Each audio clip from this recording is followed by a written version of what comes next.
with CWI. On behalf of our CWI board and Dr. Sue Klein and Jan Erickson, co-presidents for CWI, we welcome you and are delighted you joined us for our January meeting. It is my honor to serve as the meeting moderator. As an FYI, this program is being recorded and will be available on the CWI website.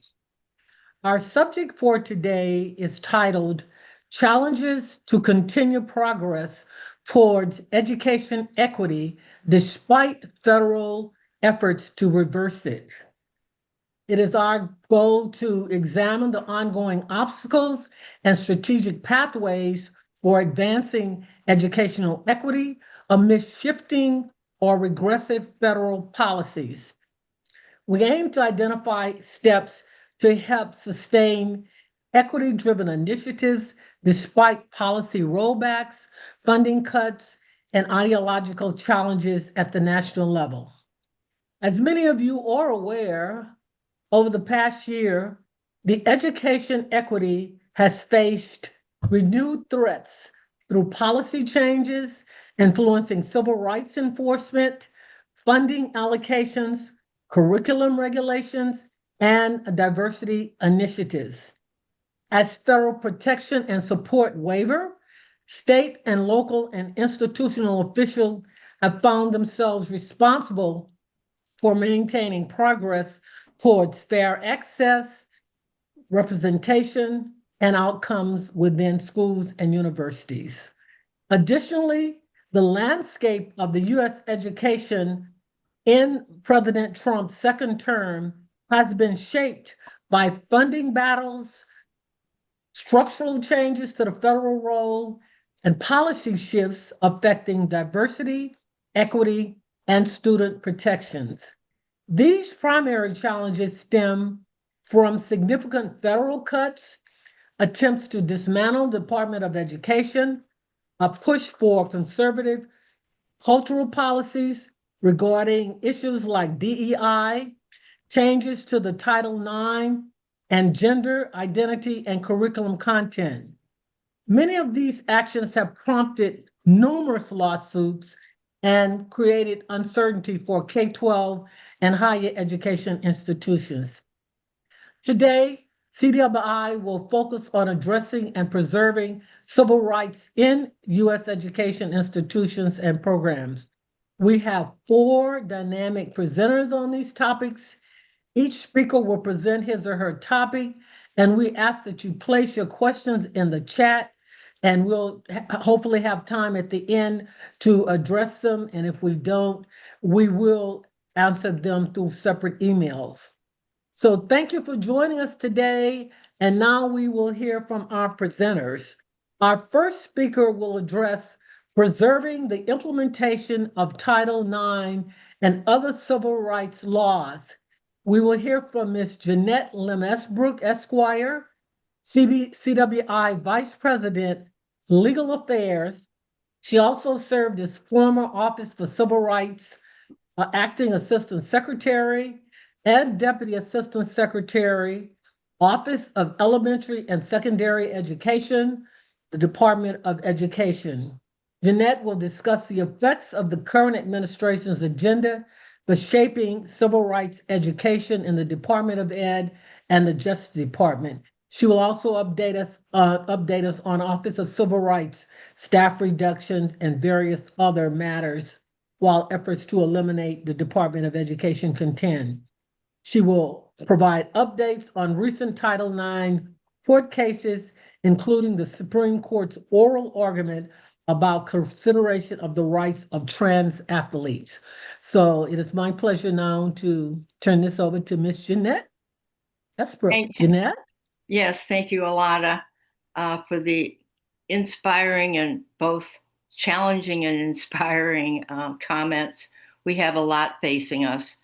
I'm going to start with talking about the requested elimination of the Office for Civil Rights in the Department of Education, along with the entire department.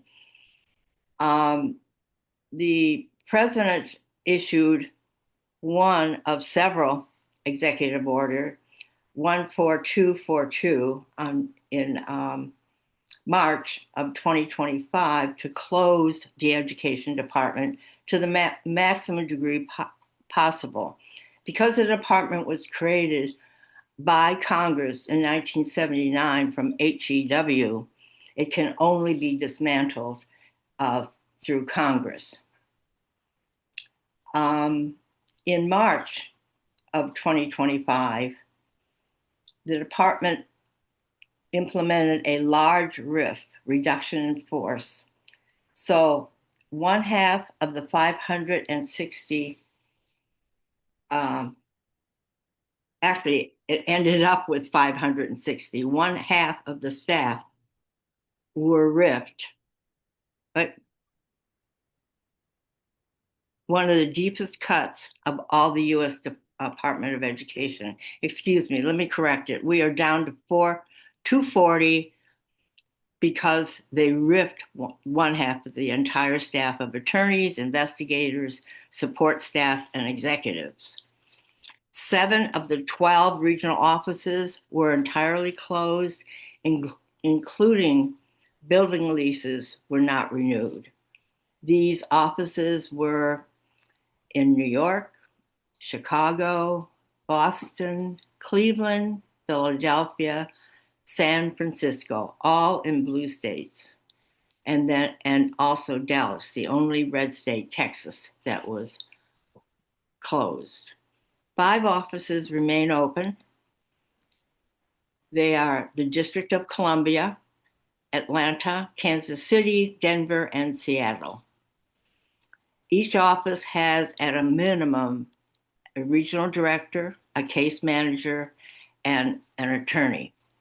There are staff that have been assigned to these offices, nowhere near the ability of the staff to confront the large backloads that have resulted from the closure of these offices.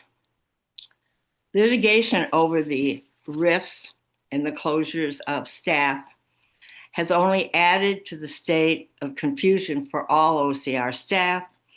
Courts have determined that the RIFs were illegally promulgated and ordered the staff to be returned. The Department of Education under Linda McMahon have put the staff on administrative leave rather than reinstating them while they're appealing the court orders.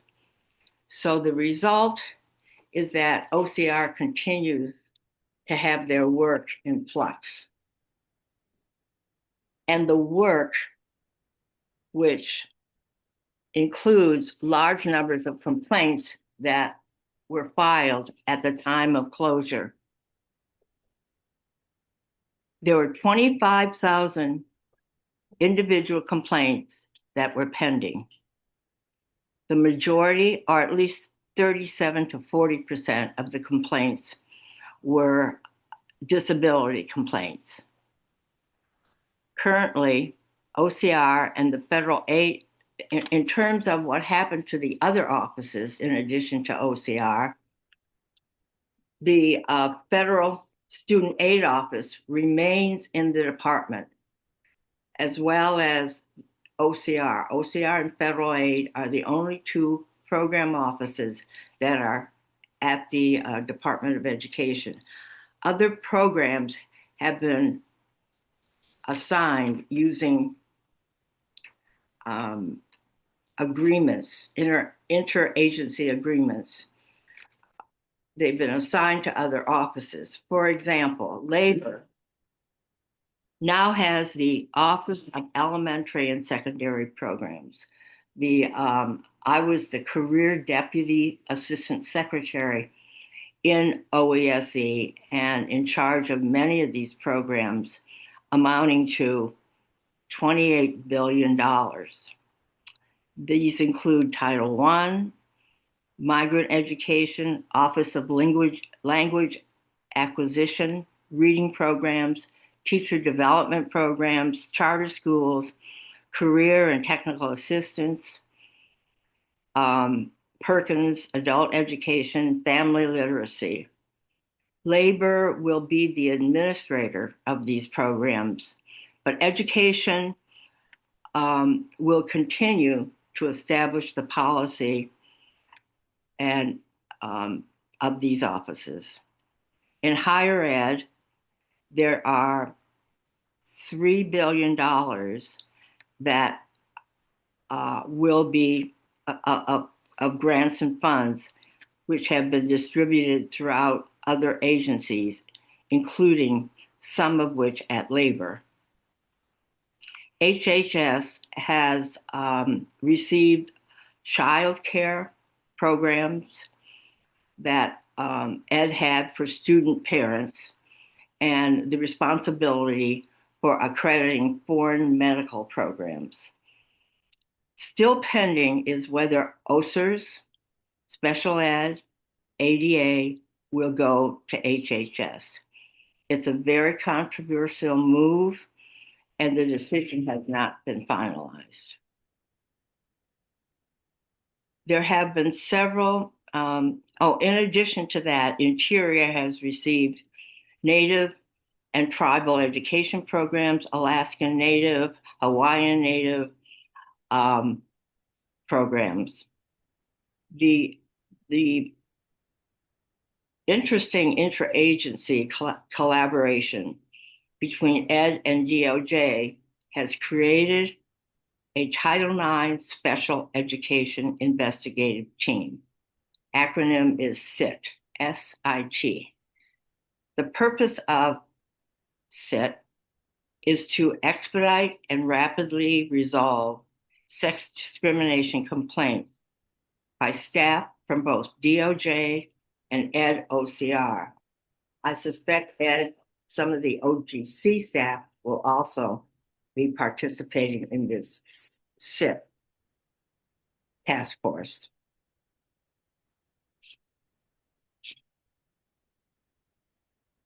With respect to Title IX, the Biden administrative rules of 2024 that govern Title IX have been revised, and the 2020 rule under Trump 1 has been reinstated, revised a little, and reinstated. The changes are back to focusing on the perpetrators are those who are alleged to have sexually harassed, the rights, the due process rights of those individuals, and to have more hearings. This was the 2020 rules under Trump 1. They have been reinstated. I think we'll hear more about those from our next speaker, Susan Moen.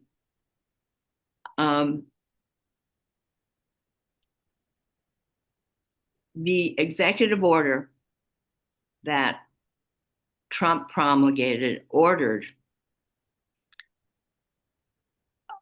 on DEI, he ordered all federal agencies to terminate DEI programs and all of their programs. Carrying out that executive order, in February of 2025, the OCR's acting assistant secretary, Craig Traynor, sent a letter called the Dear Colleague letter addressing Title VI to implement the anti-DEI executive order from the president. The letter relies on Brown v. Board prohibiting racial discrimination and misstates the holding of the latest affirmative action case that was SFA, the student group, versus Harvard College and the University of North Carolina. The misstatement in the Craig Traynor letter provided that any use of race in order to, quote, level the playing field or support any DEI would be a violation of Title VI and the 14th Amendment, and would bring about federal fund termination to the perpetrating institution. A response of this was talked about and made by a group of OCR alumni. This is when a group of us who are passionate about our work in civil rights and over the years have worked on these issues. The group came together and formed an Ed OCR alumni collective. Again, what I said, former OCR career, all non-political, serving both Democratic and Republican parties as professional lawyers, investigators, and executives. Our group includes regional directors, regional chief attorneys, investigators, an enforcement director, and other officials with decades of experience enforcing civil rights and a lot of passion. So our goal is to support the current staff. I think one of our first efforts was to write a letter telling the staff that we're behind them and just hang in there. We're all going to get through this. Something of that nature. We have a website where you can see the documents. The website is www, very easy, .ed-ocr-alum.org. So one of the documents we decided to write was to oppose Craig Traynor. Actually, he had invited comments on this Dear Colleague letter. So the letter we returned to him stated in legal terms, citing to case law, his overstatement of the requirements of the use of race, which were in fact diminished severely by the Harvard and the UNC cases. But nevertheless, even the chief attorney,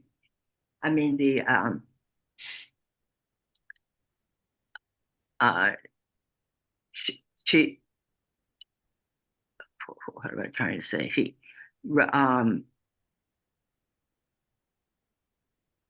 The opinion stated that students applying for admission could address race in their experience, their essay.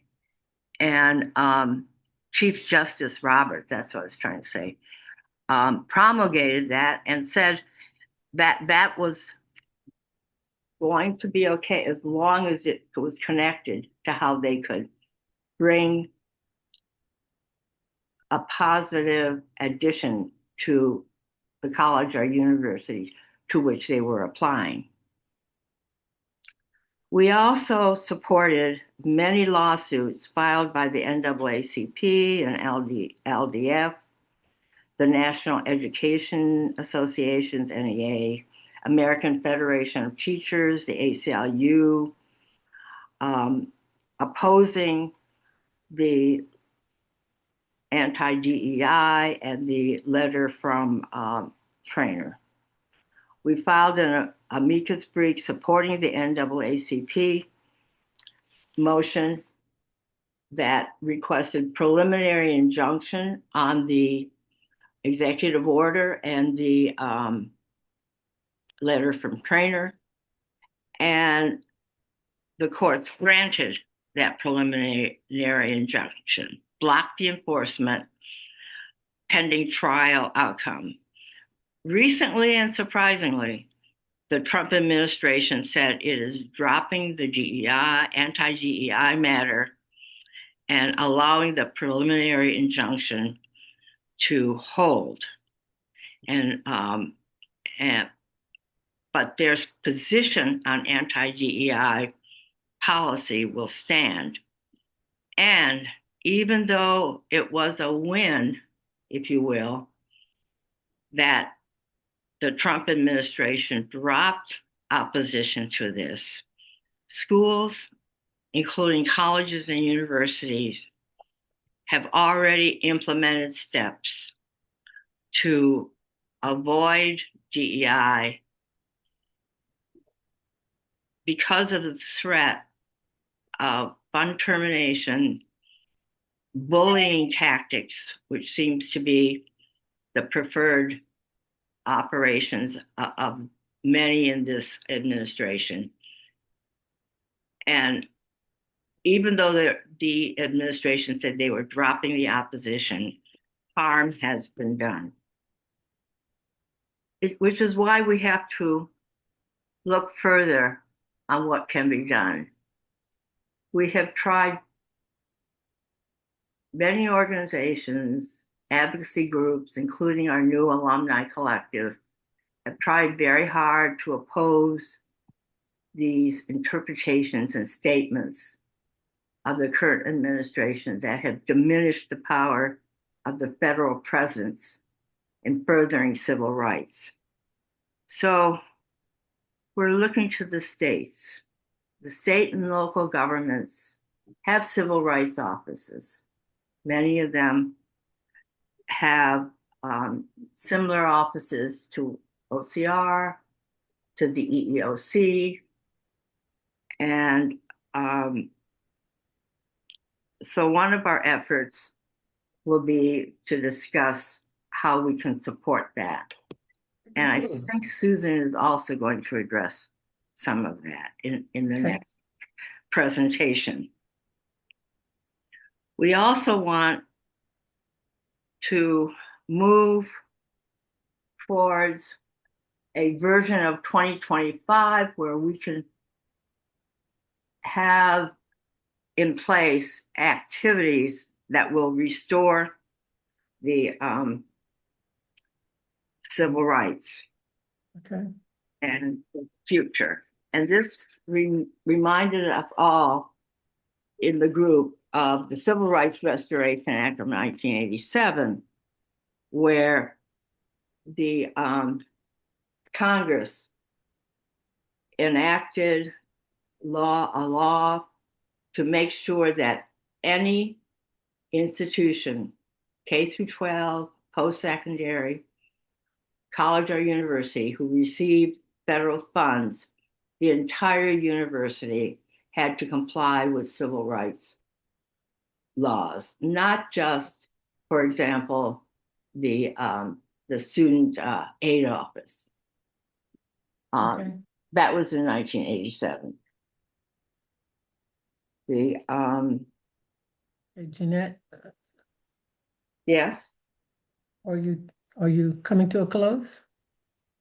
I can if you think I should. Well, we just had 3 other speakers. I know. Let me move on.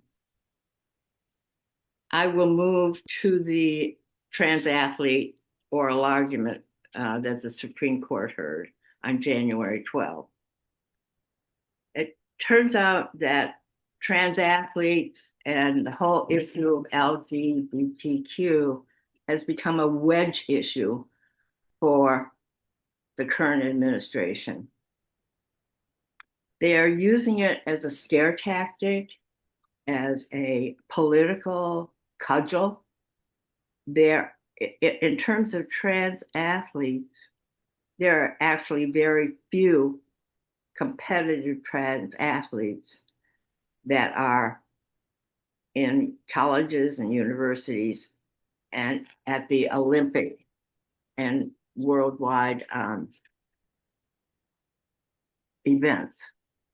But under the Biden administration, following the EEOC Title VII leading case of Bostock versus Clayton County, where the Supreme Court said that discrimination based on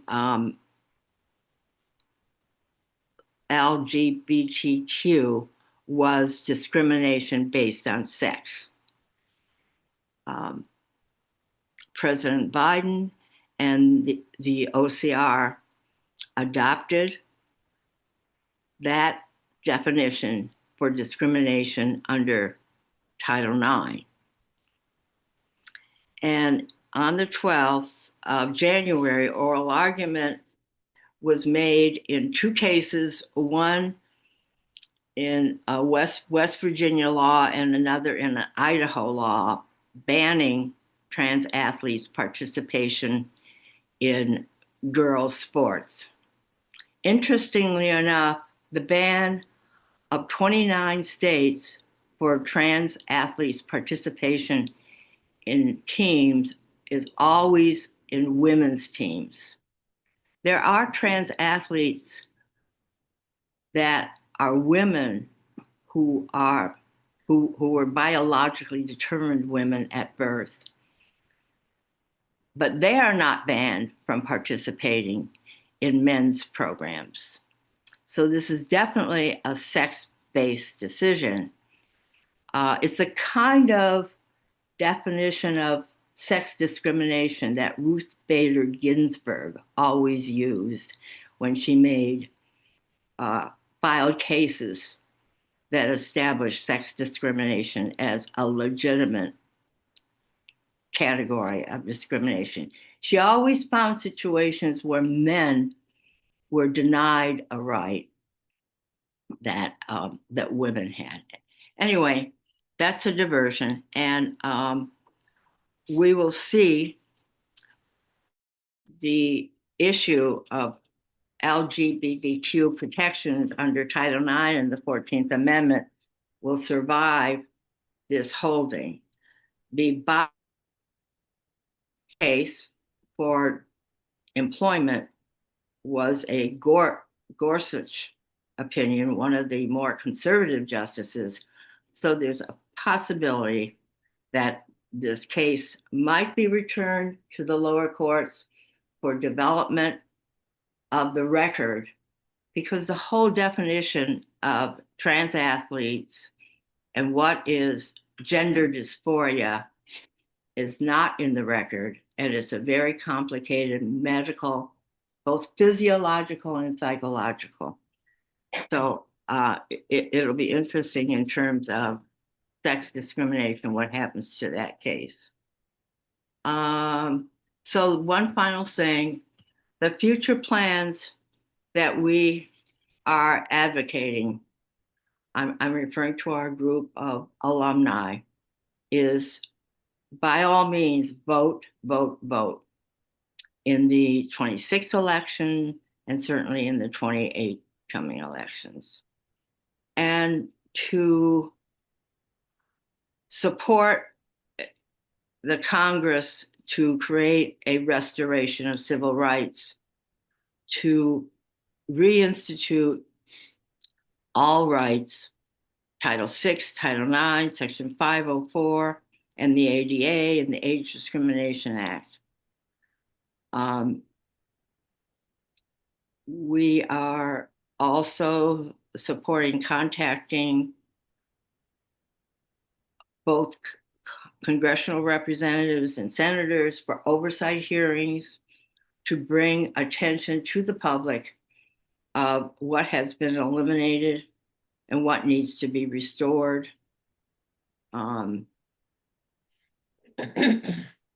Write your representatives and senators. I'll close with that.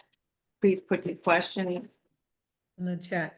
chat, and we'll do our best to answer them. Thank you. Okay. Thank you, Jeanette. We appreciate that. Our next speaker is Ms. Susan Moen. She will talk about Title IX impacts. And as background, Ms. Moen is a Stop Sexual Assault in Schools advisory board member and founder of Jackson County SART in Southern Oregon. She will explore how the Trump administration's return to the 2020 Title IX rule is threatening the rights of transgender students to exist safely in schools and inhibiting investigations into gender-based discrimination, harassment, and assault, as well as limiting Office of Civil Rights appeals. Susan will share how state and local education agencies, parents, students, school staff, and nonprofit advocates can help support gender equity rights in schools, especially federal Title IX protections, as Federal IX protections are reduced. Susan? County SART and a member of Stop Sexual Assault in Schools. And the piece that I'm going to talk about is the ways that our students and communities can utilize laws and policies other than Title IX to address discrimination, harassment, and gender-based violence in our schools, particularly K through 12. In 2016, the Obama-era Dear Colleague letter gave clear definitions of what constituted a Title IX violation and how schools were required to respond. But in 2020, and then further reinforced in 2026, we saw major changes in Title IX definitions and enforcement, changes which left students and school staff open to unchecked incidents of violence and a restricted path to appropriate and effective school response. The 2020 new rule created increased restrictions on what qualified as conduct that can be addressed by Title IX, and it essentially ended access to Office for Civil Rights investigations when schools fail to address discrimination and harassment, further threatening the safety of students at school, particularly from those from marginalized communities.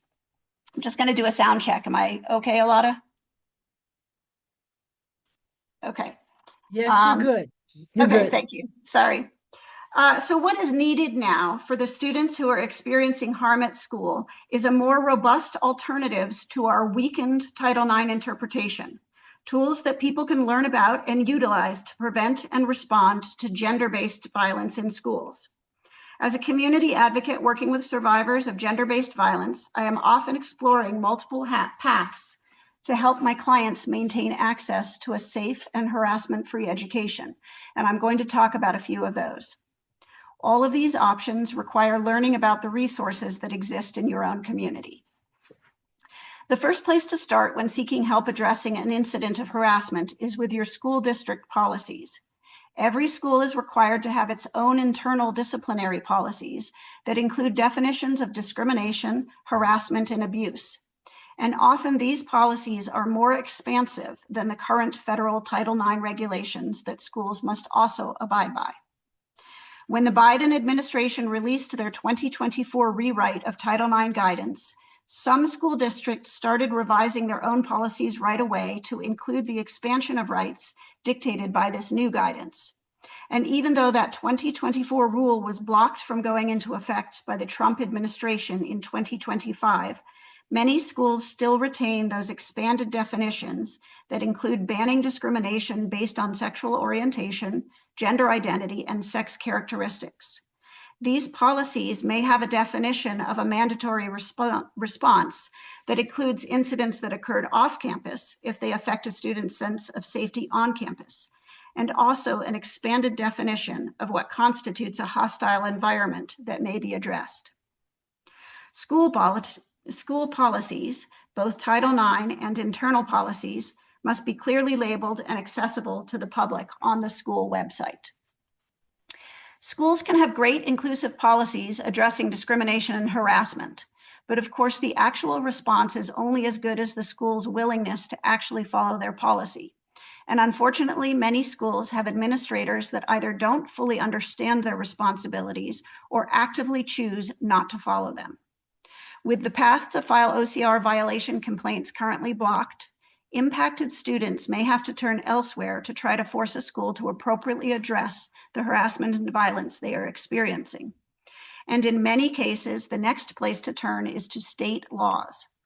Every state will have some legislative bills that address schools' required response to discrimination and harassment, usually split into those addressing K-12 and those relevant to higher ed institutions. For example, here in Oregon, we have House Bill 3077 for K through 12 districts, and House Bill 3415 and Senate Bill 759 guiding higher ed institutions, all of which grant more extensive rights and remedies to student victims than does Title IX. These state laws are fairly easy to find by searching keywords, and there's also a guide from the Women's Legal Defense and Education Fund that provides state-by-state lists, and that guide can be found on the SSAIS website under resources, and I will put that website in the chat. In addition to state and school-specific laws, some gender-based violence and harassment cases will fall under mandatory reporting laws, and those can be investigated by DHS or law enforcement if reported.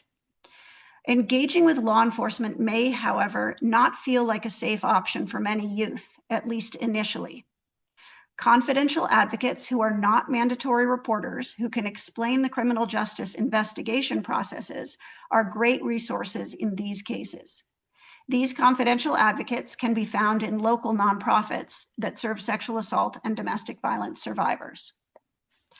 Finally, there is my favorite type of action enhancing Title IX rules, and that is grassroots student and community activism as a way to place pressure on educational institutions to create effective policies, improve response, and expand and strengthen protections for members of the school community.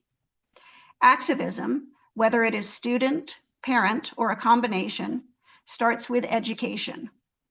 Participants need to fully understand Title IX elements, protections offered by state laws and school policies, and community resources that can be brought in to help address a situation. I'm going to give you two examples based on situations I was involved with in the Ashland and Medford, Oregon school districts. I was working with an Ashland high school student who had been sexually assaulted in her home by a classmate. She saw the offender frequently on campus where he would make offensive comments and gestures, and he was using social media to harass her and her friends.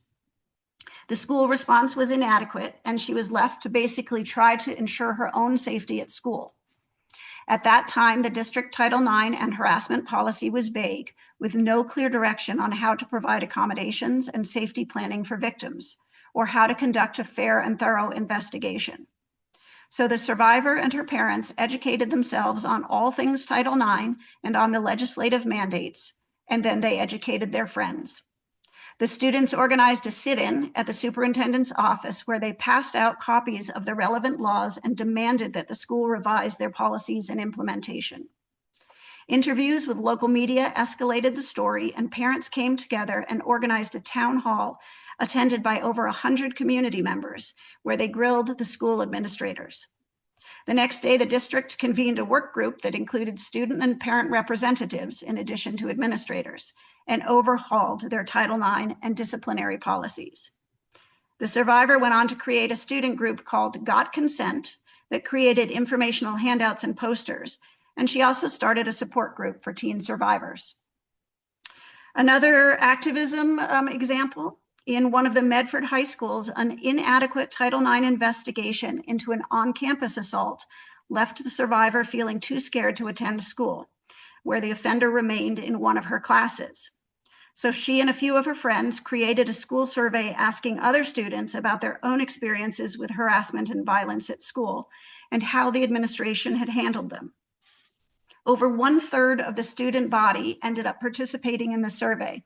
And as you can imagine, the results were explosive and heartbreaking, and they could not be ignored by the district. The school quickly committed to improving their response and providing more resources and support for student survivors. Title IX is meant to advance gender equity in education and to prevent and respond to gender-based discrimination, harassment, and violence in schools. And there have been times when federal interpretations advanced this mission. The current interpretation of Title IX, however, falls far short of providing adequate protections, and it is now being weaponized to bring additional harm specifically to queer and transgender youth and minority students. So I encourage everyone to educate themselves about the alternatives in place in their own communities that can be utilized when Title IX fails our students, and to be prepared to act to help promote safety within our schools. There are toolkits and sources of information on the Stop Sexual Assault in Schools website that can be used to inform your efforts.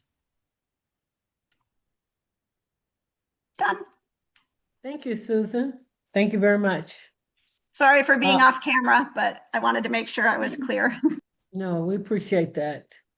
Our next topic is civil rights issues in post-secondary education.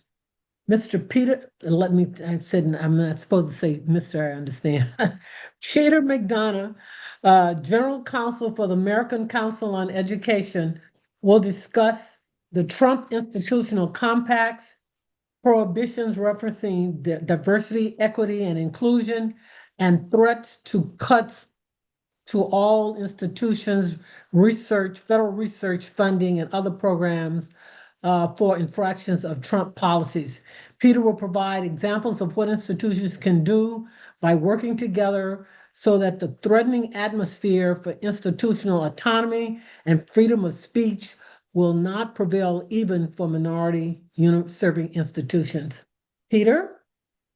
Thank you, and hello, folks. I'm very big on truth in advertising and try to deliver what is in fact advertised. I'm going to tell you right up front that I'm probably not going to do all that. In fact, I'm not going to do all that, certainly okay. in 10 or 15 minutes, because what I thought, particularly as we've all lived through the very current, very, very challenging, almost mind-blowing experiences that folks in Minneapolis are dealing with, which is simply, if you will, one more of what a lot of us have experienced and have been dealing with over the last year. I thought context could be more important than speaking to substance. I'm happy to speak to substance here or later elsewhere, but I'm going to give you some context, and I'm going to try to do it, if I may, in two ways. Because from the higher ed perspective, it seems so important. What is the biggest challenge in the mind of a campus leader when a president wakes up in the morning? What is the biggest challenge in the mind of a general counsel and others? Because that context informs so much of what can and will be done with the higher ed institutions, the leaders of it at the tip of the spear, if you will, regarding these really important issues that we're talking about today. So with that, and letting you know I'm not going to do all of what was advertised, let me first mention that the American Council on Education is a membership organization. We have virtually every higher ed association you can think of as a member of ours. Think about the Law Schools Association, the Land Grant Universities Association, the Jesuit colleges, etc. And we have higher ed institutions that have probably 75 to 80% of the students in this country. There are members. And one of the things that we've been doing increasingly in this last year in particular is trying to speak where and when the leaders of those campuses feel they can't. And so a lot of our work's been, if you will, the other side of the media story. A lot of it public in the fact that we're offering comments and quotes, a lot of it behind the scenes, talking to reporters and the like. We do a lot of that. We've filed about 230 amicus briefs over the arc of our 50 years, 4 or 5 a year, not a lot, until recently, last several years. The other side of the caption in these cases didn't usually include the United States of America, does seemingly all the time now, and certainly with our most recent amicus briefs. We'd never been a plaintiff in 100+ years. We've been a plaintiff 4 times this year, relating to those indirect costs caps cases relating to federally funded research. Those threaten to literally cripple higher education without any notice because they were announced on Fridays to be implemented on Mondays. We and the other plaintiffs are 444 in inhibiting that and indeed stopping that. But that's basically ACE. One thing that we do, and this is where I really want to offer context, is we do some surveying periodically, and we call them pulse point surveys. I'm going to put one in the chat in a moment, but I want to give you some highlights from 386 respondents, 112 of whom were presidents, who responded in December. I think it was December 1 to 15. The 42% of the respondents cited as among their three most pressing concerns state and federal policy involvement in matters of academic freedom and institutional autonomy. That's not a new issue for them. It's been an issue since the beginning of the current administration. The same percentage identified long-term financial viability as among those top three pressing concerns. Presidents reported it as their top concern. So let's just pause for a moment and think about all of the sub-issues, including the one, I don't want to wrap what we're talking about today as one issue, but all of the sub-issues for higher education really are in the context or need to be thought of in the context of what leaders are seeing as their biggest institutional risk challenges: institutional autonomy, speech and academic freedoms, and two, long-term financial viability. Public perception of the value of college education is next, along with policymaker perception. That's tied to both of those things, frankly. So they're the top three. And then we get to concerns about immigration restrictions and visa revocations. Yes, there's a civil rights component of it, but I will suggest to you that a lot of this has to do with financial viability. Our institutions are hugely impacted by cuts or restrictions to not only paying undergraduates coming to the U.S., but the engine that has been primed from a research standpoint for decades with the folks coming in to study and often stay. When we get down to the other issues that are in our survey, you'll see 15% of respondents reported an extreme concern about racial equity issues. Another 20% reported moderate concern, but only 9% reported it as being among their three most pressing concerns. It's number 10 on the list.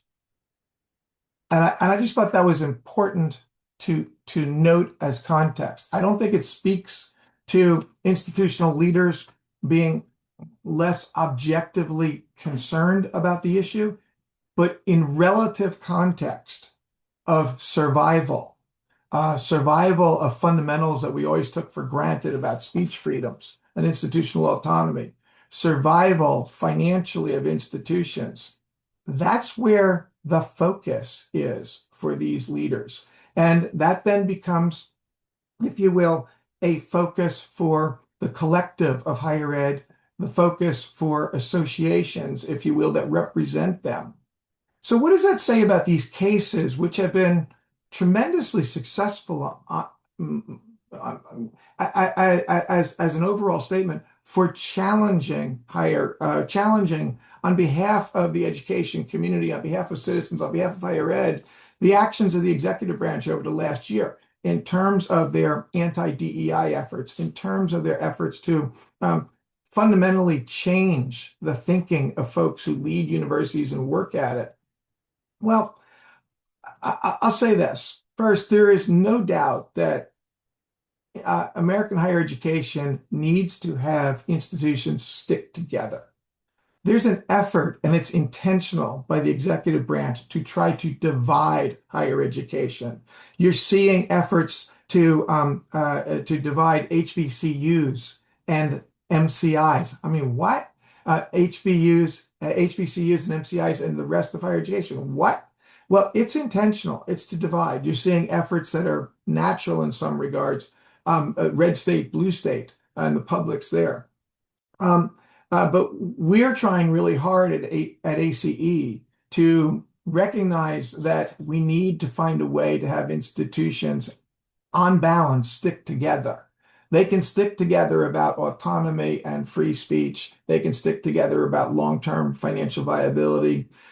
The challenge gets really, I think, centered on what I'll just call as a broad brush, the DEI issues. And I'll pull into that, transgender issues, Title IX issues, because we have such a divided country.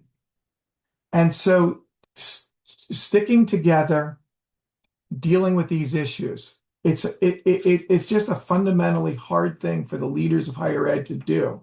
And that gets me to these wonderful advocacy groups that Democracy Forward and others, AAUP, I'll include in that, NATAHE, who have brought their own lawsuits.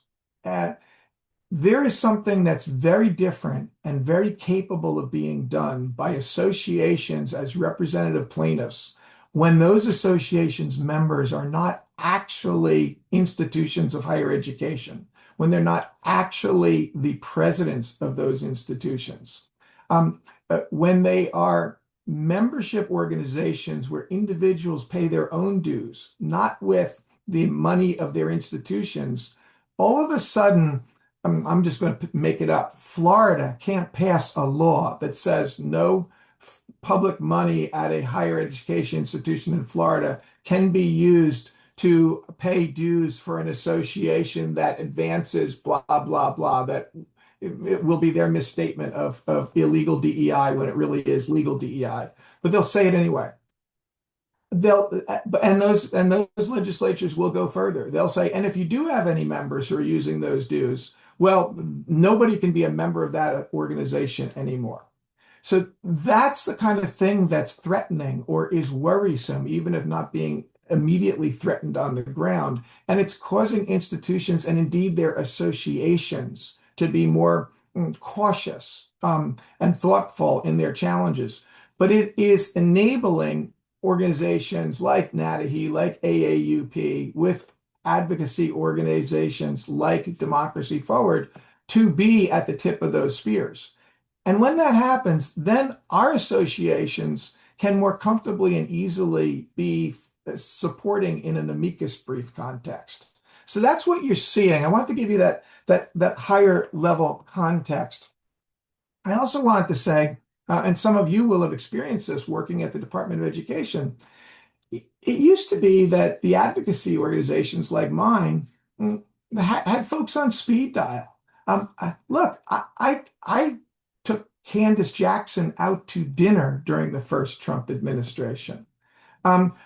We were asked for, sincerely, input ahead of the regs being drafted. Once the regs were drafted and we were preparing public comment during the first Trump administration relating to Title IX, we could have conversations, like really sit down with folks from campuses, with folks in the Office for Civil Rights. Nobody's allowed to do that there anymore. You all know that better than I do. And so we have no meaningful communications that are happening in this area. And so that's a contextual challenge too. So where does this really get us? Well, there was a Third Circuit decision. I don't have time to get into the details of it, but there's a Third Circuit decision in September relating to a faculty member at NJIT. And the faculty member, outside the faculty member's campus context, was supporting and enabling alt-right efforts. And once the folks at NJIT, a public institution, got wind of this, they quickly suspended him. He lost his job. What he was doing had nothing to do with his classroom functioning. And the Third Circuit Court of Appeals had absolutely no trouble in that case, reversing a district court decision for summary judgment in favor of NJIT and putting this case back into play, saying, for each of us as individual citizens, the proudest boast of our free speech jurisprudence is that we protect the freedom to express the thought that we hate. Now, they had no trouble saying this. Two of the appointees were Trump appointees. They had no trouble talking about the importance of free speech, and particularly in an educational context, particularly at a higher ed institution. But what are we seeing now? The compacts that were mentioned, part of my truth in advertising will be met by mentioning the word compact. The compacts that were pressed and that were roundly rejected, they are an effort, right, to indeed inhibit the free speech and the freedom to express the thoughts that we hate.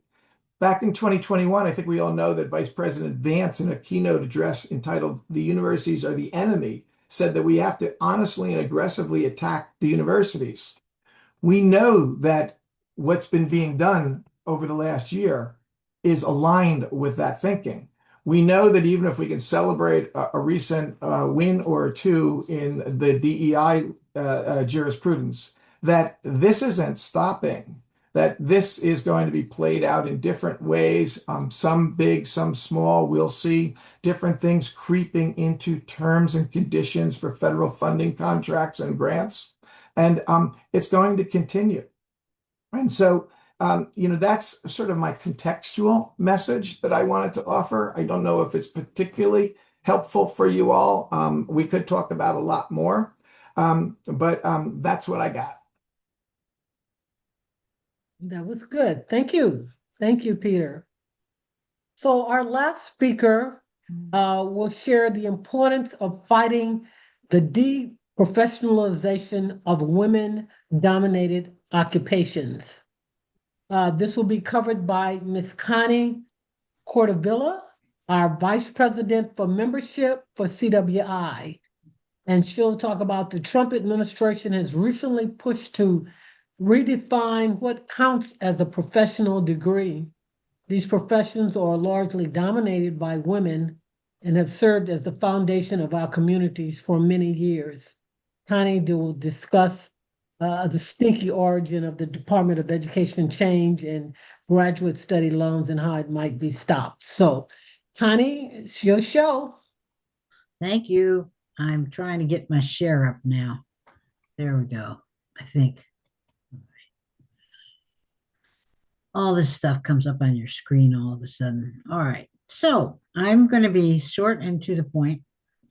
We're talking about redefining professionalism. What's the impact of definitions on student loans for professions? Because let's face it, I don't think I know very many people who didn't need student loans. Back in my day, which was 1,000 years ago, it was one thing, but now it's very, very expensive. So I just need to move this down there. Okay, now. So on November 6th, last fall, the Department of Education submitted a proposal framework for professional degree programs that, oh my goodness, excluded graduate programs for the following jobs: nurses, physical therapists, architects, educators, physician assistants, audiologists, accountants, and social workers. And just by happenstance, 7 of those 8 categories are female dominated. Isn't that interesting? So what the change means is that it significantly limits student loan access for those who want to pursue their now declared non-professional fields, who could previously borrow up to the full cost of the program, and they now can only borrow either $20,500 a year or $100,000 of aggregate total student loan debt. The opportunity to raise the limit of the loan to $200,000, which is granted to the people in professional defined groups, is denied to those people. Okay, the new professionalism now recognized professional programs include medicine, dentistry, law, pharmacy, veterinary medicine, optometry, osteopathic medicine, podiatry, chiropractic, theology, and clinical psychology. I would have never thought, I guess somewhere along the way, somebody gives them the divine inspiration there. They will be able to access up to $200,000 in an aggregate cap on student loans, and they'll qualify to get $50,000 a year. Very vastly different from those now non-professional. The new definition of professional degree program, signifying both completion of the academic requirements for beginning a practice in a given profession and a level of professional skill beyond that normally required for a bachelor's degree.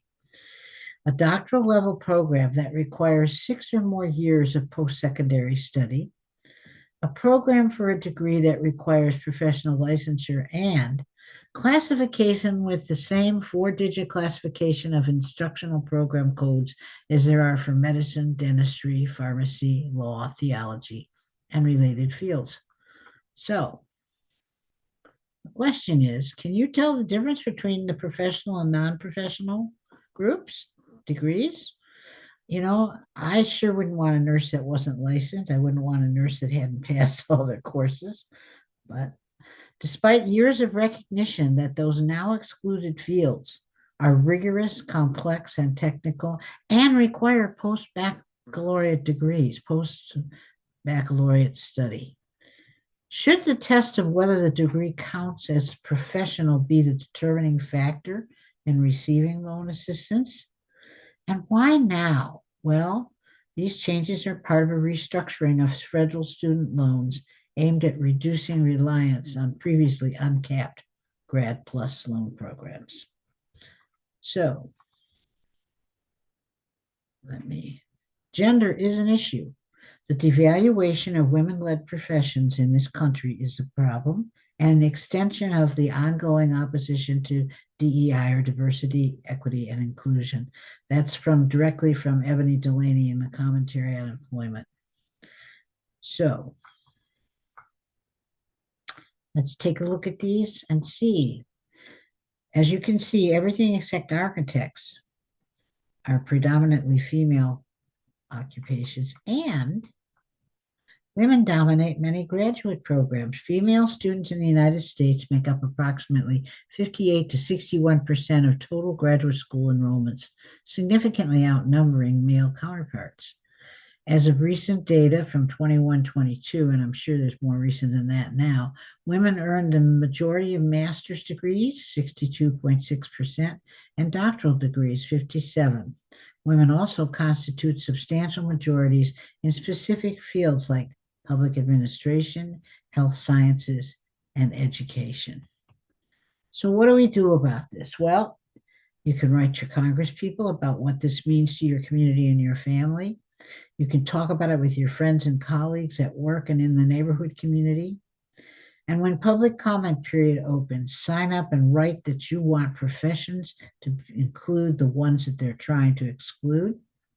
And that public comment period is probably going to open shortly after the new year, is what they had promised. There is an ultraviolet petition demanding the redefinition of profession vis-a-vis the student loan availability immediately cease. And the final thing, of course, this is my background because I spent 30 years at the American Federation of Teachers, is to visit the no deprofessionalization and get the wonderful piece of information that I drew this crib from my friend Sarah Cohen in the Department of Legislative Department and Lobbying Department came up with. And also go to the Professional Degree Change Toolkit, which offers you graphics and other pieces that you can use to put on media and to get people going. And that's it, Alotta.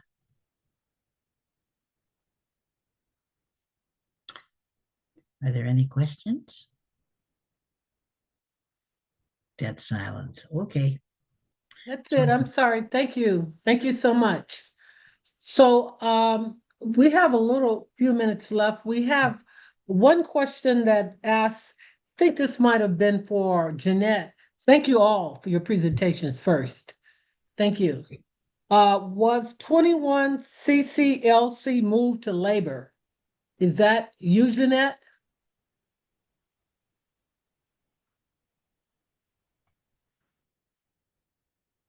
Jeanette, was that you? Does anyone else know the answer? I saw. Okay. Kind of a gun. And it's one of the changes that, as Sue said, what are some of the more sneaky things they can do? And I said, moving those kinds of professional decisions over to the Department of Labor, because after all, it's work, you know? And it just brought me back to, I have a mother who very late in life became an educator. And she always told me the old saw, those that can do and those that can't teach. And I just think this is an example of someone who's mistakenly believing this. What is that? Alotta, what is that number was that an executive order? Or was it a program? I don't know. The question just said, was 21 CCLC moved to labor? And was right after your presentation. So that's why I thought it might have been something. Yeah, there were a lot of things going. Diane, I see Diane there. Can you speak? Go ahead, Diane. Hey, Alotta, that was mine, and it looks like some folks answered it. There were some posts in the chat. And what Gotcha. what was the subject? It's the 21st Century Community Learning Centers. It's a grant program that was within Department of Ed. And was it moved to labor? It looks like parts of it were moved to labor. I haven't had a chance to go to the websites that some folks cited. Yeah, the agreements that result in the move of these programs, hither and yon, are to offices that are primarily unequipped to really absorb those kinds of programs in their offices, especially DOJ. DOJ does systemic investigations. They go in rather than individual complaints. And OCR, which has had offices that covered the nation, received complaints based on Title VI, Title IX, Section 504, the ADA, and age discrimination, which the staff of DOJ just cannot absorb. Anyway. Okay.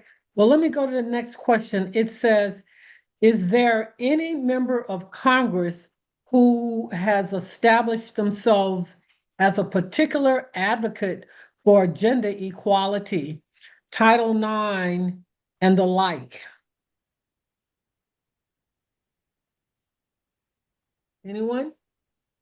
Well, we do need another Patsy Mink, as the question said, and Birch Bayh, and a lot of Congress people. What our alumni group is considering is contacting staff to congressional representatives and senators, staff of each of those, particularly of those individuals who might be supportive, and provide information, sort of pepper them with the problems that have been created and what needs to be done to restore civil rights through legislation. Okay. So we're hoping to, right now, the answer is nobody has come forward unless somebody on this call knows that, but we certainly can try to educate Congress people. Here's another one. Peter and Jeanette, can you say anything about how Trump administration might leverage federal student aid and loans to continue attacking institutions of higher ed? Well, let me just offer a high-level answer to that, which is I believe that everything that is being done is being strategically, maybe not lawfully, but strategically looked at through a lens that starts in the White House or very quickly gets to the White House, and it is to achieve broader objectives.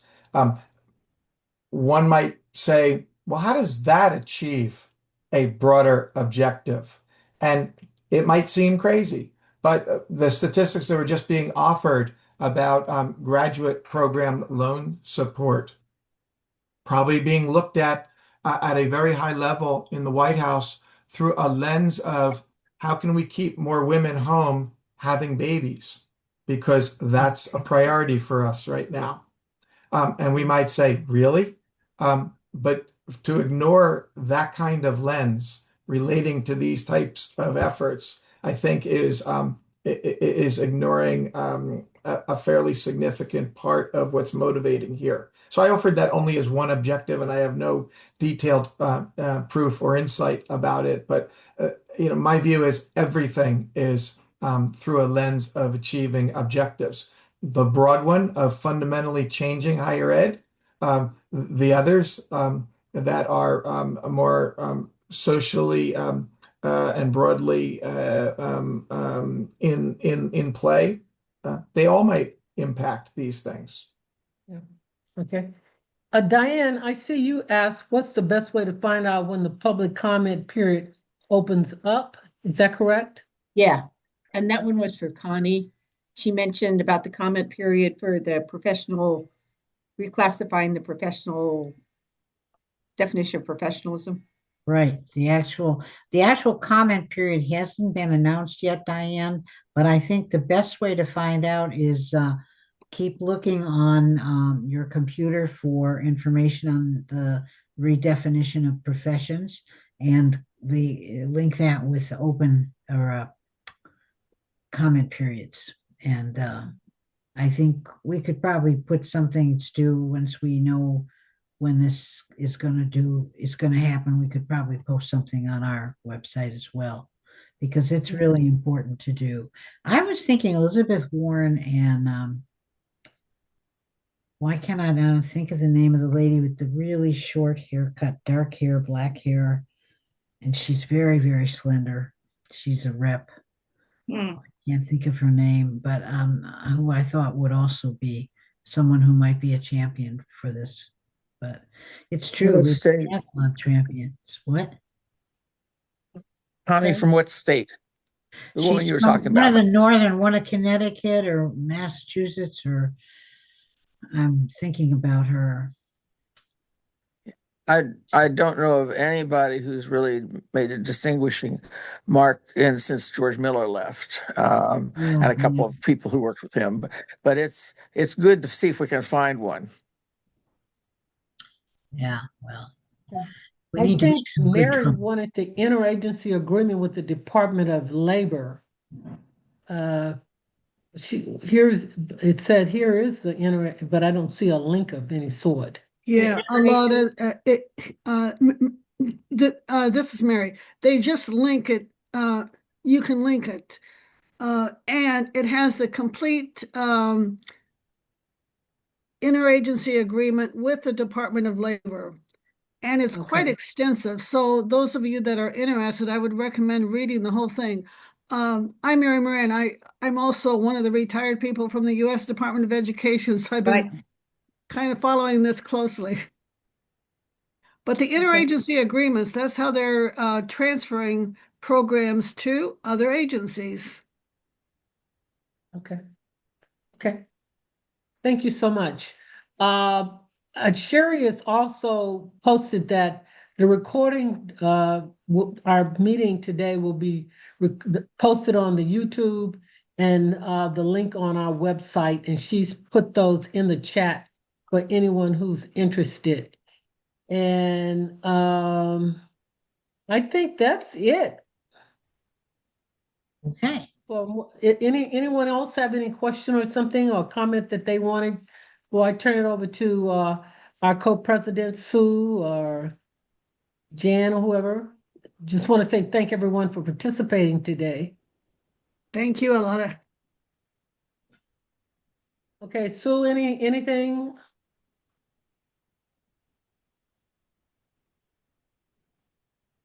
Sue, your mute is on. Can't hear you. Okay. Thank you, everybody, and particularly the presenters. We want to invite you to our next meeting, which will be in March, probably the fourth Tuesday in March. I think it's March 24th, and we're going to focus on the issues that we touched on today a little bit, women and working women and the kinds of challenges that they're facing in today's world with Trump, and as exemplified by Connie's presentation on the deprofessionalization of some of the women-dominated professions. So thank you, and we'll see you then. Okay. Great. Thank you, Sue. Thank you, Connie. Thank you, everybody. Take care. Thank you. Yes.